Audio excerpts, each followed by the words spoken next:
You join me today in a brand new 24 plate Mercedes Sprinter. This one's actually a tipper, but nevertheless they're all the same up front, so that bit is by the by, as it were. And I've driven this all the way from Doncaster to Devon. Doncaster to Devon. Sounds like a lovely title for a TV show. And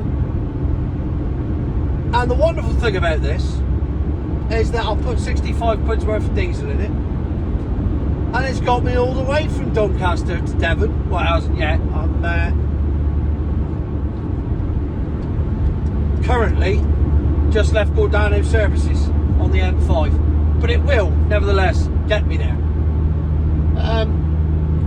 And that's the beauty of it, isn't it?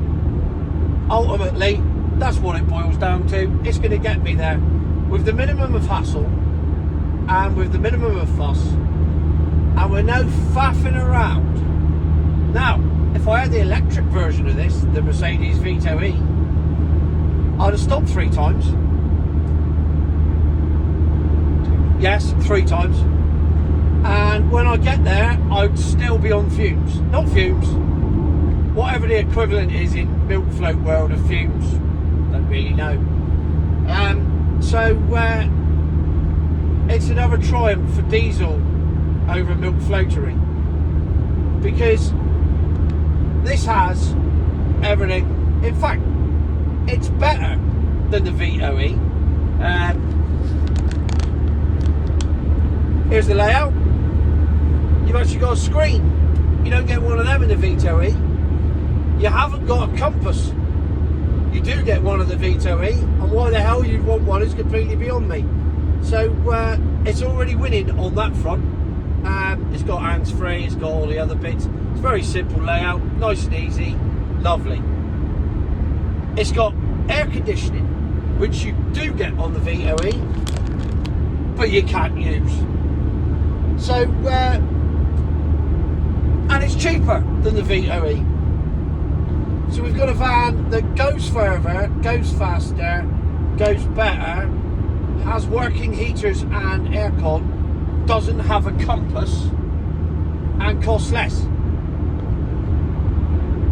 And when you do need to fill it up, it's not going to take you a week. As with yesterday's video, the now infamous Citroen C4E video, where I was charging at 26 miles of range to an hour because no other chargers were available. That's the realistic world we live in. And electric van sales have gone through the floor. You may have noticed on the, if you haven't seen it, you've got to watch the Citroen video, because in it, I am in memory services when a British gas van turns up on the back of a low loader, because it died on the M4 with 15 miles of range left. But it just died because the 15 miles wasn't right. It had no miles of range left, and I was actually there when he plugged it into the charger, and it came up with battery percentage 0. So and he'd done 85 miles because it only does 100 miles. And I asked him that as well. So you've got all these electric vans that do 100 miles that don't even do 100 miles. This Vivara only did 85. And you've got this, and I put 65 quid in it and got 350 miles. When in fact, I could have filled it up and got 600 miles out of it off one fill up, as opposed to 100. And when you're working for a living and you're driving around, the last thing you want to be thinking about is, I'm going to have to go and plug in somewhere for an hour. And let's say you're the labourer for a builder, and you say to the builder, right, I'll just go off and get some sand, boss. Yeah, all right. Hurry up, because we need to mix up. We've got some cement to make.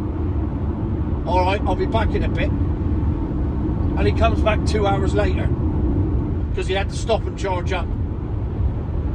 That 2 hours has just cost that builder 40 quid, plus the cost of the charging, plus the cost of the time wasted on site when the sand wasn't there, plus everything else. And that works for every business right across the world. Time is money. And therefore, milk float vans simply don't work because they take time and they take money. And they cost more to buy in the first place. Forget the tax losses. That's irrelevant. If you can't mix up anything to build anything as a builder, it's completely irrelevant how much money you've saved on tax because you ain't earning any money to pay the tax in the first place. So it's a vicious circle, and it's utterly pointless. So I quite like this Sprinter. It's very comfortable.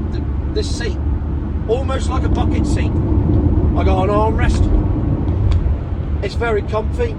It's very nice to drive. Very smooth. And as you can tell from the video, very quiet.